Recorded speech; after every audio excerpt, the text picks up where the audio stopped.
ചന്ദ്രപക്ഷത്തേക്ക് സ്വാഗതം.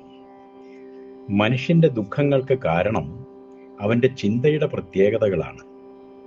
പ്രതിലോമ ചിന്തകൾ അഥവാ നെഗറ്റീവ് ചിന്തകൾ അവന്റെ ക്രിയാത്മകതയെ നശിപ്പിക്കുന്നു. സദാ പോസിറ്റീവായിട്ട് ചിന്തിക്കുന്നവരെ അലസതയോ ആശങ്കയോ കീഴ്പ്പെടുത്തുന്നില്ല. അവരുടെ ജീവിതവും പ്രവൃത്തികളും എപ്പോഴും ക്രിയാത്മകമായിരിക്കും.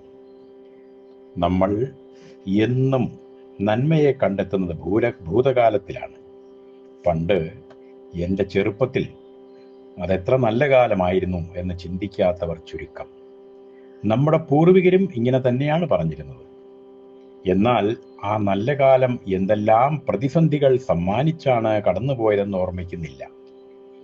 പ്രതിസന്ധികളും പ്രശ്നങ്ങളും എല്ലാ കാലവും ഉണ്ടായിരുന്നു. പക്ഷേ താരതമ്യം ചെയ്യുന്നത് ഇന്നത്തെ പ്രശ്നങ്ങളും പണ്ട് ചെറുപ്പകാലത്ത് പ്രശ്നങ്ങൾ തരണം ചെയ്തു കഴിഞ്ഞപ്പോൾ കിട്ടിയ സുഖവും തമ്മിലാണ്. സുഖവും ദുഃഖവും അനുഭവകാലം പോയാൽ സമം എന്ന് എഴുത്തച്ഛൻ പണ്ടേ കണ്ടെത്തിയിരുന്നു. അതുകൊണ്ട് ഇപ്പോൾ ഈ നിമിഷം അനുഭവിക്കുന്ന ജീവിതത്തെ 10-15 വർഷം കഴിയുമ്പോൾ എങ്ങനെ അനുഭവിക്കും, നോക്കിക്കാണും എന്ന് ചിന്തിക്കാം. അന്ന് ഈ കാലം വളരെ നന്മ നിറഞ്ഞതായിരുന്നു എന്ന് തോന്നും. അതുകൊണ്ട് തന്നെ ഇന്ന് യഥാർത്ഥമായി ആ നന്മ കൈവിടുന്നതിന് മുൻപ് അനുഭവിക്കാം, ആസ്വദിക്കാം ഓരോ നിമിഷവും. പഴയ കാലത്തെ ഓർത്തിരുന്നാൽ അത് തിരികെ കിട്ടില്ല. ഇപ്പോഴത്തെ സുഖം ആസ്വദിക്കാനും കഴിയില്ല.